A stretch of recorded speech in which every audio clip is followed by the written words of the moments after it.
리포트. 네, 안녕하세요. 동포온 주간 동포 리포트의 양효걸 기자입니다. 네, 염기원입니다. 네. 이번에 저 대한 추위가 매서웠는데 네, 맞습니다. 잠깐 또 풀리나 했거든요. 네. 주말에 또 추웠습니다. 이게 또 진짜 계속 반복되면서 뼛속까지 시리다는 말이 뭔지 알 것 같아요. 대체 언제까지 추운 거냐? 얼마 남진 않았죠. 근데 뭐 이번 주부터 이제 풀리고 있어요, 실제로. 네네. 그러니까 이제 봄을 맞이할 준비하시면 될 것 네. 같은데 봄을 맞이할 때 좀 어떤 자세로 맞이해야 됩니까? 봄을 그때 웅크렸던 걸 이렇게 활짝 피면서 동포온을 구독하면서 네네, 주간 그렇죠. 동포 네, 리포트의 딴 얘기를 했었네요. 구독과 좋아요와 함께 오늘도 알찬 소식으로 시작하겠습니다. 네, 오늘부터 따뜻한 소식 다시 시작하겠습니다.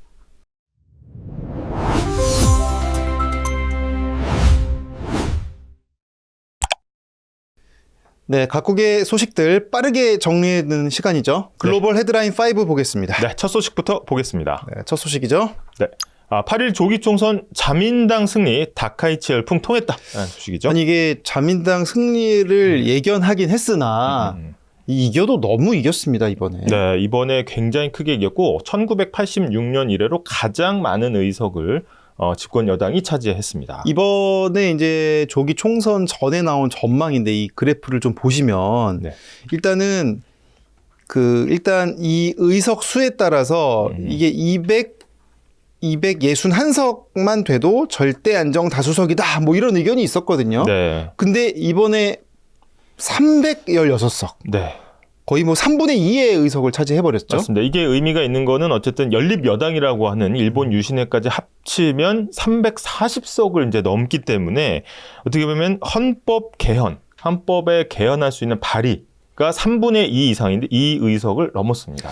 네, 이렇다 보니까 이제 다카이치 체제가 뭐 강화된 것은 물론이고요. 네. 굉장히 속도감 있게 밀어붙일 수 있을 거다 이런 얘기가 나오고 있습니다. 네, 우리한테는 조금 이제 불안한 소식은 뭐냐 하면 이 다카이치 총리가 어떻게 보면 평화 헌법이라고 불리는 이제 헌법 구조죠.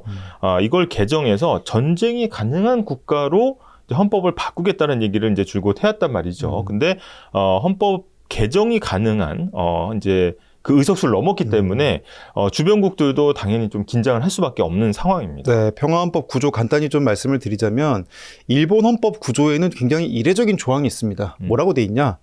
전쟁을 할 것을 영구히 포기한다. 이게 헌법에 들어가 있어요. 네. 이게 이제 2차 대전 이후에 미 군정 체제 하에서 어떻게 보면 일본이 워낙 또 무서운 또 국가 아니었습니까? 맞습니다. 그래서 이제 패전 국가에 아예 전쟁을 못하게 막아놓았던 건데 지금 이제 안보 지형이 급변하면서 이제 미국도 일본의 힘이 좀 필요한 상황이 됐고요. 네. 그러면서 이제 이런 분위기가 좀 무르익고 있다. 이렇게 좀 봐야 될 것 같습니다. 네. 그래서 어쨌든 중의원 선거에서 대승을 하면서 이런 헌법 개정 발의가 급물살 탈 거라는 전망과 함께 다만 이제 참의원, 그러니까 상원이라고 했으면 참의원은 아직 여소야대를 유지하고 있기 때문에 2028년까지는 계속해서 군부를 떼지 않겠느냐 이런 전망이 나오고 있습니다. 네, 또 이와 별도로 또 일본 다카이치 총리가 또 중국과 굉장히 또 균열을 보이면서 중일 관계가 많이 악화가 됐었는데 이번에 다카이치 체제가 더 강화되면 앞으로 중일 관계의 냉각기가 계속 좀 이어질 거다 이런 관측도 나오고 있죠. 네, 강대 강의 구도가 계속 이어질 거다 이런 전망이 나오면서 사실은 이제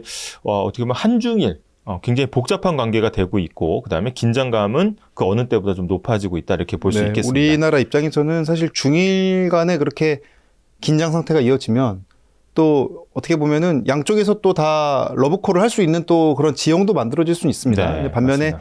또 경제적으로나 또 정치적으로 너무 서로 얽힌 게 많다 보니까 향후에 이게 어떤 영향 미칠지 우리 또 재외동포분들 포함해서 모두가 좀 주목하고 있는 것 같습니다. 네, 다음 소식 볼까요? 네.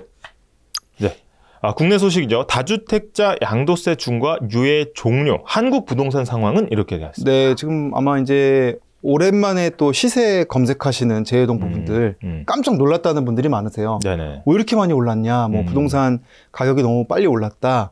사실 이렇다 보니까 정부에서도 이제 대책과 뭐 압박을 동시에 좀 하는 모양새입니다. 맞습니다. 사실 이제 뭐 서울에서도 굉장히 이제 차이가 크게 나는데 강남 3구와 이제 한강벨트로 불리는 데가 이제 상승세를 주도를 하면서 굉장히 빠르게 이제 서울 집값이 올랐습니다. 근데 이런 것들을 이제 정부에서는 당연히 좀 부동산 가격 안정을 위해서 이제 세제를 개편하겠다는 의지를 이제 드러낸 거고, 사실은 다주택자 양도세 중과 제도가 있었지만 이걸 계속 이제 유예를 해왔었죠. 맞습니다. 근데 그게 5월 9일을 기해서 이제 다시 한번 유예를 하든지 아니면 종료를 해야 되는데, 이번 정부의 입장은 무조건 절대적으로 종료를 하겠다라고 이제 밝히면서 매물도 좀 늘었다는 소식도 나오고 있고요. 네, 근데 이제 이게 좀 두 가지 의미를 좀 볼 필요는 있습니다. 일단 첫째로 다주택자가 세금을 아끼려고 매물을 내놓는 거예요.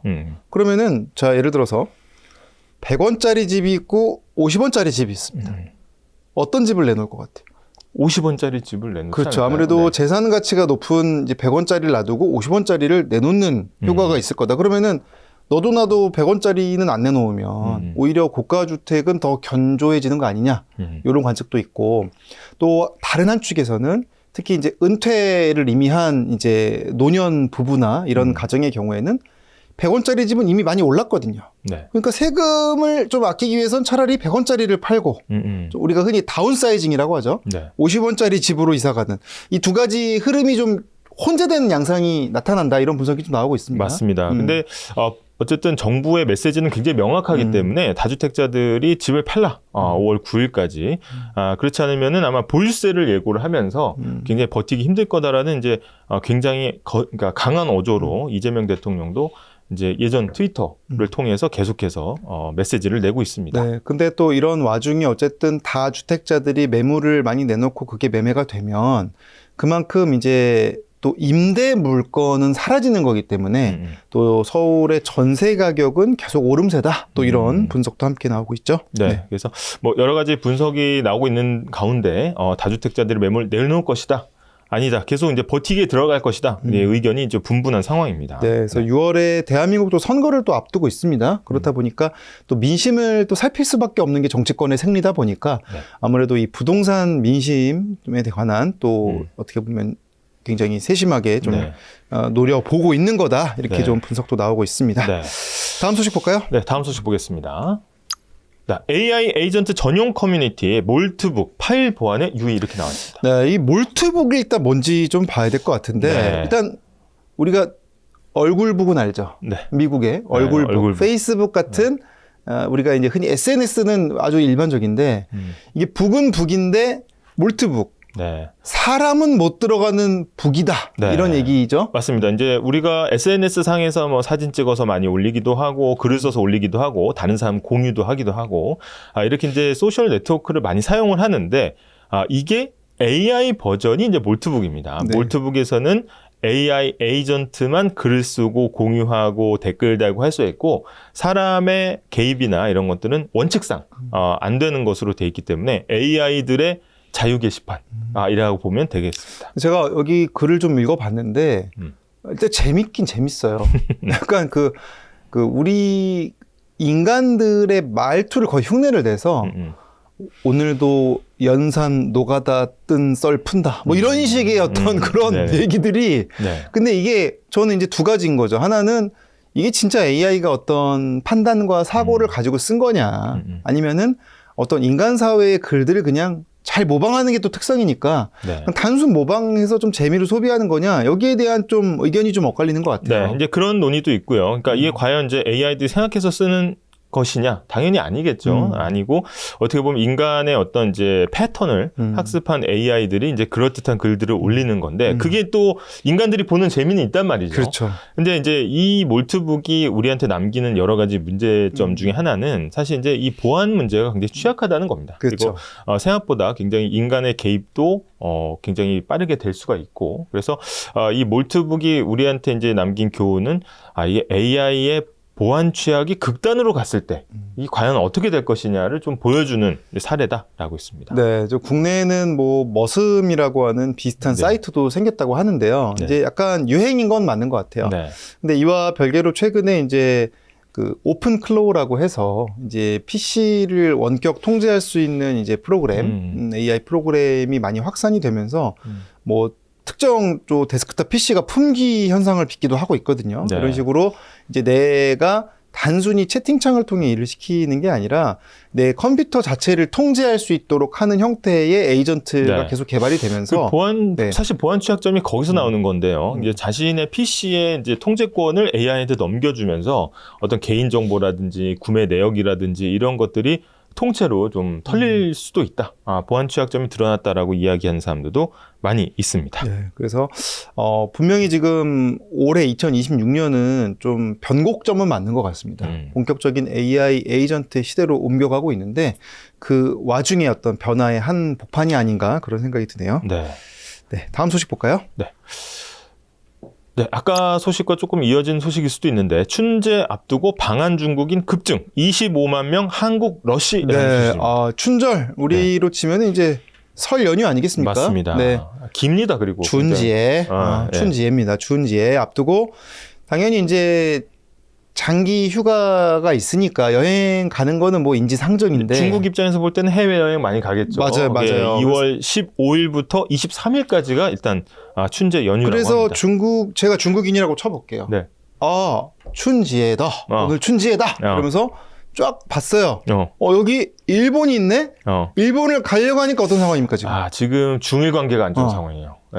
그러면은 에라 모르겠다 하고 어디 오는 거죠? 한국으로 온다. 그래서 지금 사실 뭐 에라 모르겠다 해서 한국 온다기보다는 한국의 어떤 또 매력이 또 있기 때문에 한국도 가깝고 그죠? 그다음에 쇼핑 잘 돼 있고 그다음에 기반 시설 좋고 그래서 근데 많이들 오시는데 또 이게 또 약간 뭐 한중 관계도 많이 탑니다. 또 맞습니다. 그래서 네. 과거에는 또 이 한한령이라고 해서 맞아요. 한국 문화나 이런 것들이 좀 이렇게 전체적으로 통제가 됐을 땐 또 확 줄었었어요. 맞아요. 근데 지금은 또 이제 활짝 열렸다 이렇게 볼 수 있겠습니다. 그렇다 보니까 지금 관련주가 또 뛰고 또 시장에서 또 즉각 반응이 있는 것 같아요. 네, 이 코스피가 뭐 지금 급락과 이제 급등을 이제 거듭하고 있는데 그런 와중에서도 이제 굉장히 이제 여행주들 중심으로 강세를 보이는 게 이 춘절의 어떤 특수성 때문이다라고 볼 수 있겠습니다. 네, 특히 뭐 최근에 이제 캐대헌의 인기와 맞물려서 또 국립중앙박물관이 막 세계 4위에 오르고 저는 막 참 그게 인상 깊었어요. 네, 네. 예. 뭐 아니 제가 아주 재밌는 기사를 봤어요. 뭐 우리 라이벌 루브르와 맞짱 뜬다 뭐 이런 기사들이 내가 알던 루브르는 정말 대단한 박물관인데 이제 우리나라 박물관이 그런 위상인가 이런 생각이 들 정도로 우리도 이제 많이 올라온 거죠. 네. 네. 저 국립중앙박물관도 한번 가보려고 합니다. 네. 네. 거기 가면 또 작품 하나 있거든요, 이거. 네. 반가 사유상 요거 있습니다. 네. 반가 사유상 또 감상하시고 네. 좋은 또 봄을 맞이하시면 좋겠습니다. 다들 좀 당황했어요, 스태프분들도. 네, 당황했습니다. 네. 공기가 착 식었습니다. 네. 사유하면서 다음 소식으로 소식 한번 가보겠습니다. 넘어가 보겠습니다. 네. 2월 11일 뉴욕에서 국가유산 방문 캠페인입니다. 네, 뉴욕에서 있는 이벤트인데 네. 이게 정확한 명칭은 네. Korea on Stage in New York입니다. 네. 그래서 이제 2월 11일을 시작으로 해서 굉장히 많은 이제 한국의 문화유산들을 선보이는 그렇죠. 이제 자리가 이제 집중적으로 열린다 이런 거죠. 근데 제가 이제 보니까 이 일정들을 쭉 봤거든요. 네. 이거 딱 보면은 한국에 안 올 수가 없습니다. 그렇죠. 일단은 북치면서 시작을 해요. 네. 계속. 막 이러면은 사람들이 갈게, 알았어. 막 이런 느낌이 계속 이어집니다, 지금. 네. 해태상, 미디어 아트, 금박 공예, 그리고 또 최근에 또 넷플릭스 예능으로 또 많이 알려진 사찰 음식 체험까지. 네. 네. 지금 이제 방송이 나가는 오늘부터 이제 시작이 됩니다. 2월 11일부터 시작이 되고, 사실 이제, 또 여기서 눈에 띄는 게, 사찰 음식 체험도 있어요. 맞아요. 그래서 어떻게 보면 이제 의식주가 다 들어갔다. 라고 볼 수 있겠습니다. 네. 사실은 이거 제 개인적인 자랑 한번 해도 되겠습니까? 안 됩니다. 안 됩니까? 한번 하시죠. 예. 여기 체험 프로그램 중에 진관사 전통차 시음이 있는데 네네네. 저는 마셔봤습니다. 진관사 전통차 시험 어떻습니까? 진관사 전통차 이거는 제가 이거 꼭 가보시라고 제가 좀 홍보를 좀 할게요. 일단 먹으면 그냥 대나무 숲이 펼쳐져요. 그래요? 내 주변으로 모든 풍경이 사라집니다. 약간 환각 효과가 환각 아니고 이상한 거 아니고 그만큼 청량하다. 맑고. 네네. 그래서 아마 외국인 분들이 뉴욕에서 이거 한 잔 드시면 비행기표 바로 끊습니다. 근데 저도 이제 그 뉴욕을 출장 때문에 가봤지만 그 뉴욕이 얼마나 복잡하고 그죠? 막 크락션 소리도 막 나고 막 빵빵하다가 딱 전통차 한 잔 딱 마시면 또 이제 또 이 선의 세계에 네. 또 이제 그리고 입문을 하게 됩니다. 이제 뉴욕 분들이 좀 아셔야 될 게 있어요. 좀 네. 충격 받으실 수도 있어요. 어떤 겁니까? 전통차 먹어보고 와, wonderful, good 이러고 how much 했을 때 우리 뭐라고 합니까? 3달러면 마실 수 있다. 한국에 오시면. 네네. 굉장히 또 물가도 좋다. 네. 한국의 전통차. 경쟁력이 있습니다. 경쟁이 있습니다. 자, 우리 뉴욕 시민들에게 영상 편지 하나 보내주세요. 네. 사실은 이제 그 뉴욕에서 이쪽으로 오시는 게 좀 많이 들긴 합니다만은 어쨌든 오시기만 하면은 굉장히 이제 합리적인 가격에 3달러. 네.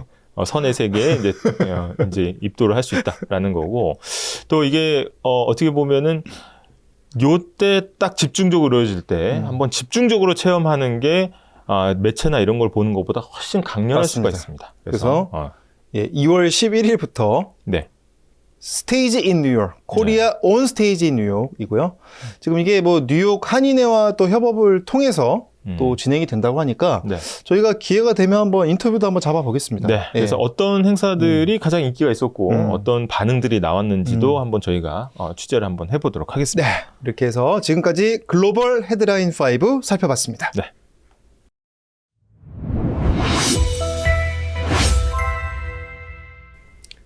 네, 지구촌 곳곳에서 낯선 곳을 내 무대로 만들고 내 길을 닦아가는 재외동포분들을 만나는 시간이죠. 글로벌 피플 스토리 시간입니다. 네, 오늘 아주 특별한 분을 스튜디오에 직접 모셨습니다. 이제 멀리 캄보디아에서 또 한국의 선진 기술을 전파하면서 민간 외교관 역할을 또 하고 계신 분이죠. 예. 캄보디아 수도 프놈펜에서 JHTC 기술교육센터를 설립하시고 최근 또 잠시 또 한국을 방문하셨습니다. 바쁜 일정 중에 저희 스튜디오 찾아주신 김진우 회장님 어서 오십시오. 네. 안녕하세요. 네. 네, 안녕하세요. 캄보디아에서 온 김진우입니다. 네, 지금 재외동포분들이 많이 반갑게 보고 계신데 네. 가운데 카메라 보시고 간단히 자기소개 한번 좀 부탁드리겠습니다. 네. 이렇게 고급 방송을 통해 인사드리게 되어 정말 영광입니다. 또 방송 출연하시다 보니까 오늘 또 긴장을 살짝 하신 것 같아서 예. 제가 그냥 편하게 예. 이게 원고 안 보셔도 되니까 예. 그냥 캄보디아에서 어떤 일 하시는지만 좀 짧게 한번 여기 옆에 보시고 좀 소개해 준다 생각하시고 좀 얘기를 해 주시죠. 네. 저는 말씀. 저는 이제 캄보디아에서 2004년도 한국이 2004년도 캄보디아 건너가서 처음 시작한 것이 훈센 총리 경호실 무술 교관으로 무술을 일에 가르치기 시작했어요. 일에 무술을 가르치면서 그게 계기가 돼서 지금 32회째 무술 교육을 하고 있으면서 우연찮게 지금 기술센터를 열게 되었습니다. 아니 근데 회장이 그럼 원래 무도인이셨던 거예요? 예, 맞습니다. 좀 네. 어떤 무술을 얼만큼 하셨어요? 저는 태권도 지도관 9단이고요. 태권도 9단이요? 예. 그리고 또 우슈 5단이고요. 우슈. 그다음에 이제 경호무술 5단입니다. 아니 저 옆에서 이렇게 주먹을 만지작만지하고 계신데 제가 긴장감이 좀 도는데. 아니 그러면 이렇게 무술을 잘할 수는 있어요, 그렇죠? 예. 그런데 캄보디아 갈 수도 있어요. 예. 근데 갑자기 어떻게 총리실에 교관이 됩니까? 이게 어떻게 뚫으신 거죠? 그때 당시에 이제 우리나라 경호실에서 가서 무술도 가르치고 쭉 해오다가 그 다음에 그분들이 관두면서 UDT 교육을 시켜달라고 그래서 저 선배들은 김종학 씨라고 UDT 교관도 했고 유명하신 분이에요. 그분이 저희한테 이제 찾아와서 제가 체육관 하는 것도 알고 이러다 보니까 한 번만 교육을 시켜달라고. 와서 좀 교육을 해달라. 한 번만 시켜달라. 3개월짜리. 3개월짜리. 그래서 나는 도저히 바쁘고 하니까 못 가겠다 하니까 1회가 3개월짜리. 예, 3개월씩 하는 겁니다. 3개월 코스로. 예, 3개월 코스로. 네. 한 번만 시켜달라고 그래서 못 간다라고 계속 하다가 그래서 내가 제의를 했어요. 그러면은 국방부 무술을 가르쳐 달라고 그러니까 그러면은 군복을 입고 정식 인관을 시켜라. 캄보디아에. 나를 뽑아서 데려가라. 하니까 거기서 가서 얘기하는 게 경호실장이 이제 흰군익이라는 총리실 경호실장이 오케이 달아주면 앉아야 된 거예요. 그래서 바로 임관을 하셨 9월 4일 날 들어가서 임관을 했습니다. 임관을 하고 들어가서 대령- 못 나오신 거네. 대령 임관을 하고 네. 무술을 가르치기 물을 시작합니다. 대단하십니다, 예, 예. 진짜. 진짜 대단하죠. 그래서 이제 그 한국 무술이 또 그쪽을 또 감동시킨 거 아니겠습니까? 결국은. 지금은 태권도가요. 지금 국기원이 거기에 자리 잡았습니다. 자, 작년에 작년에 국기원에서 거기서 단정을 우리나라에서 국기원에서 단정을 발언해 주는 나라가 거의 없습니다. 없는데 거기서는 지금 이제 최용석 사범이라고 이제 후배인데 그분이 감독을 오래 했어요.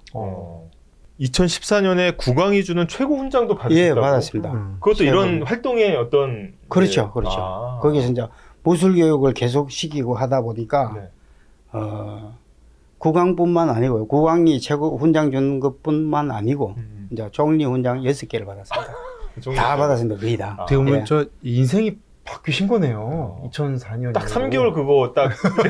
근데 3개월 하고 나왔는데 그다음부터는 자연스럽게 오라 그러면 들어가지는 거예요. 아, 그렇죠. 한번 트는 게 어렵지. 아니, 일단 예. 트면은. 제가 회장님 말씀 들어보니까 가서 무술 교관으로 또 일하신 것도 드라마틱한데 예.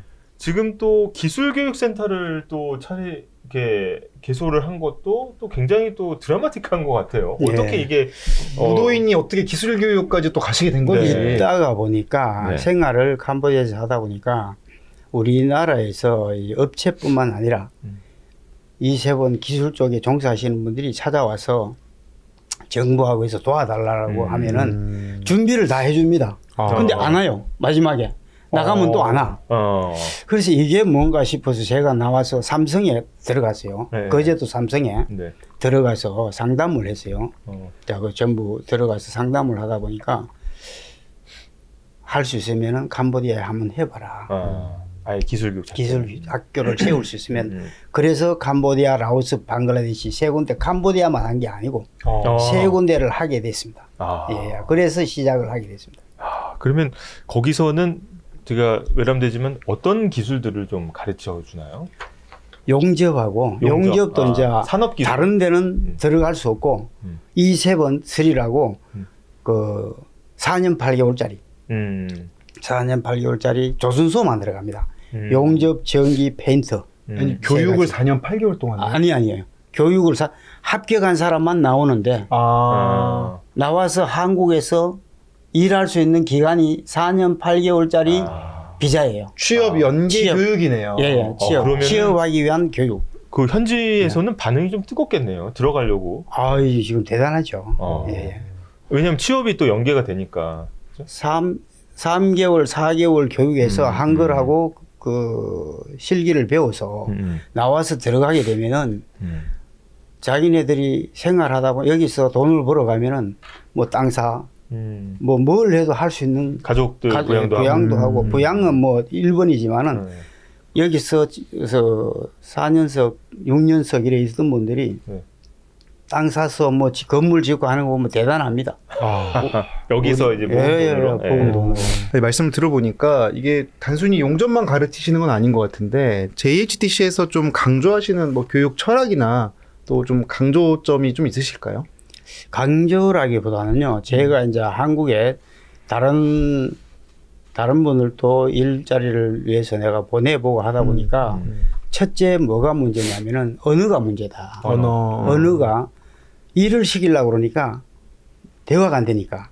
그래서 제일 중요한 게 언어니까 좀 더 가르쳐 줄 수 있냐 해서 저는 최대한 언어를 업체들이 사용할 수 있는 언어를 달라고 그래서 직접 거기에 맞춰서 맞춤형으로 애들을 교육시켜서 교육을 하고 있습니다. 그러니까 산업 현장에서 통용되는 언어. 예. 그 실전 용어. 한국어. 실전 한국어. 뭐 연장이 우리나라에서 쓰는 연장이라든가 연장 자기네들이 용어. 쓰는 용어. 네. 이게 또 그러면은 아까 말씀하신 대로 캄보디아 청년들이 또 굉장히 많이 몰릴 것 같은데 혹시 뭐 기억에 남는 또 학생이나 수료생이 있나요? 자, 거기에는 보면은 없는 애들이 많아요. 어려운 애들이 와서 그 학원 들어오기 위해서 방 한 칸 빌려놓고 50불짜리 빌려놓고 6명, 7명 한 방에 있습니다. 한 방에. 한 방에 있으면서 학교 와서 4시간은 실습하고 실기하고 4시간은 한글을 배우는데 그렇게 열정적일 수가 없어요. 그런 걸 보면은 더 해주고 싶고 빨리 해서 한국 내보내주고 싶고 그런 마음이 너무 많이 들죠. 제가 이렇게 말씀 들어보니까 사실은 캄보디아에서 그것도 기술교육센터를 만드신다는 게 현지에서도 사실 어려운 일인데, 그죠?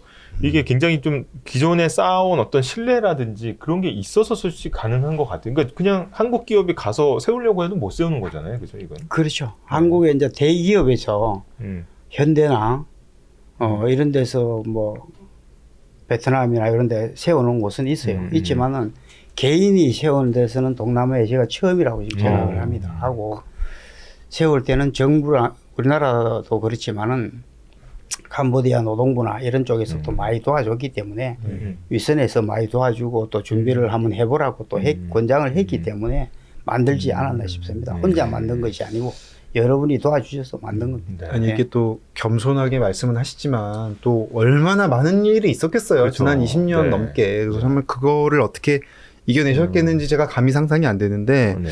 사실은 오늘 방송을 통해서 JHT 처음 아시는 분들도 많을 것 같거든요.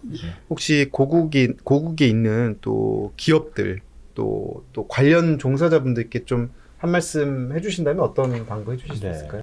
예를 들어서 50명이 들어와야 되는데 50명이 이번 달에 들어와야 되는데 업체에서 50명 오케이 해갖고 작업을 해요. 하다 보면은 그 팀들이 그날 들어와 주면 되는데 안 들어왔을 때 큰 어려움을 겪는 거예요. 이 일은 딱 맞춰나기 때문에 준비성이 돼 있는 상태에서 안 들어오면은 애를 먹고 저희 같은 경우는 그런 자체 며칠 날 나간다 그러면 딱 나갈 수가 있는데 그것 때문에 업체들이 많이 힘이 어렵고 힘들고 있어요. 지금 다 준비해놨는데 안 왔을 그렇지. 때 이 일을 해야만이 납품이 되는데 네네네. 그게 안 됐을 때 그래서 지금 저희들이 준비하고 있는 것이 바로 그런 거기 때문에 그런 문제점 때문에 준비를 하기 때문에 업체에서 좋은 사람을 구해가 보낼 수 있도록 저희들이 최선을 다해 줄 것이며 업체 또한 좋은 사람을 데리고 가서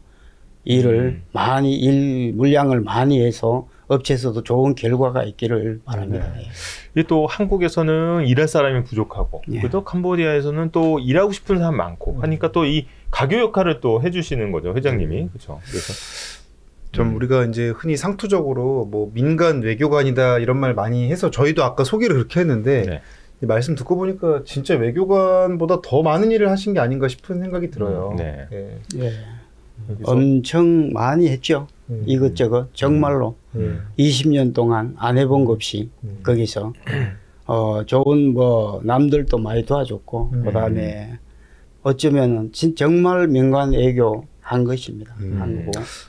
하여튼 오늘 글로벌 피플 스토리 제가 뭐 감히 그 20년을 지금 20분 안에 녹일 수가 없을 것 같다는 생각이 네. 들지만 얼마나 또 대단한 일 하시는지를 좀 엿볼 수 있는 시간이었던 것 같습니다. 네. 또 한국의 선진 기술이 또 캄보디아 청년들한테 또 미래가 되고, 그렇죠? 또 그들이 또 다시 또 한국과 또 캄보디아를 또 잇는 든든한 또 가교가 되기를 또 저희도 바라겠습니다. 네. 오늘은 이제 캄보디아 프놈펜에서 K 기술의 뿌리를 내리고 계신 김진욱 회장님과 함께 하는 시간 가졌습니다. 네, 오늘 귀한 걸음 해주셔서 너무 감사합니다. 네. 예. 네, 회장님 감사합니다. 감사합니다. 네, 감사합니다.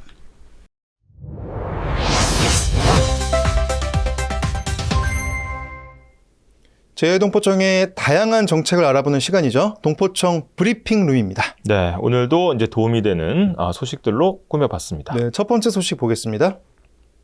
자, 러시아 CIS 지역 고려인 청년 대상 직업연수 수료식 개최를 하고 되어 있습니다. 네, 아무래도 이제 재외동포 청년들이 이제 일자리를 구할 수 있도록 직업 역량을 기르는 건데요. 이 사진을 보시면 좀 특이점이 있습니다. 이게 복장. 저희가 이게 미리 예고도 해드렸던 행사예요. 근데 네. 이제 수료식이 개최가 맞습니다. 된 겁니다. 네. 예. 딱 보면은 의상이 이제 우리 요새 한창 유행하는 네네. 이제 제과 제빵. 예, 파티쉐 네. 복장하고 계신데 제과 제빵 교육이 이루어졌죠? 네, 1월 5일부터 한 달 동안 이번 연수에서 40명이 넘는 청년이 참여해서 한식 조리, 제과 제빵, 한국어 교육 및 호텔 현장 실습을 이제 성실히 수행을 했고 이게 1월 말일로 마무리가 됐습니다. 네, 아마 이런 경험을 바탕으로 이제 국내 유학이나 또 취업, 정착 이런 걸로 좀 이어질 수 있기를 좀 바라보면서 네. 또 많은 또 동포분들 국내에서 좋은 인연 맺기를 좀 바라보겠습니다. 네. 다음 소식 볼까요? 네, 다음 소식입니다. 지역별 재외동포 정착 지원 사업 수행 자치단체 추가 공모라고 나와 있습니다. 네, 좀 지역별로 이제 보면은 이제 이렇게 아까 보신 그런 재외동포분들이 국내 정착을 할 때 지역별로 좀 지원을 해주는데 이것들을 이제 모은다 이런 얘기죠. 네, 지금 한창 접수가 되고 있습니다. 3월 6일까지 접수고요. 네, 이런 지원을 받아서 이제 재외동포분들의 정착에 이런 사업을 하고 싶은 지자체가 사업에 지원을 할 수가 있습니다. 네, 재외동포청 귀환동포 정착 지원과에서 진행하게 되고요. 보조 사업자 선정위원회를 통해서 선정이 되고 3월 중에 결과가 통보된다고 하니까 네네. 3월 6일까지 관심 있는 지자체에서는 꼭 신청해 보시면 좋을 것 같습니다. 네. 다음 소식 볼까요? 네. 자, 재외동포청 인천 지역 고려인 동포 간담회 참석 이렇게 나와 있습니다. 네, 인천 지역에서 간담회가 열렸는데요. 좀 사진 좀 잠깐 보면은 네. 굉장히 이제 다양한 또 분들이 함께 모인 모습 볼 수가 있습니다. 네. 2월 5일에 열린 행사였죠? 네, 가운데 또 김경엽 천장님도 보이고 그다음에 많은 또 분들이 참석을 해서 이제 어떻게 보면 어떤 부분이 좀 더 좋아졌으면 좋겠다. 그리고 지금까지 어떤 혜택을 잘 받았다. 이 간담회도 이루어졌고 민생 현장 방문이 이루어졌습니다. 네, 그러니까 중국 동포 간담회가 있었고 이번에 이제 고려인 동포들과도 간담회를 한 건데요. 이렇게 다양한 지역 출신들의 동포분들을 만나면서 또 다양한 또 의견도 청취하고 정책의 시사점도 얻는 기회가 네. 되지 않았나 싶습니다. 재외동포청은 앞으로 광주 지역에서도 간담회를 이어가면 현장 목소리를 듣기로 했습니다. 네, 지금까지 재외동포청 브리핑룸 살펴봤고요. 오늘 저희가 준비한 소식은 여기까지죠? 네, 이제 뭐 아까 오프닝에서 말씀드렸지만 이제 날씨가 또 풀린다라고 이제 소식을 전해드렸습니다. 네, 봄이 되니까 이제 야외 활동도 좀 많이 늘어나실 텐데 네. 야외에서 또 이동하실 때, 심심하실 때, 한가하실 때, 네. 적적하실 때 어떻게 하면 됩니까? 동포온을 켜고 주간 동포 리포트 등 다양한 컨텐츠를 즐기시면 되겠습니다. 네. 그리고 설 연휴지만 다음 주는 방송은 계속된다. 계속해야 됩니다. 다음 주에는 설 특집 주간 동포 리포트로 찾아뵙겠습니다. 네, 여러분 오늘 감사합니다. 감사합니다.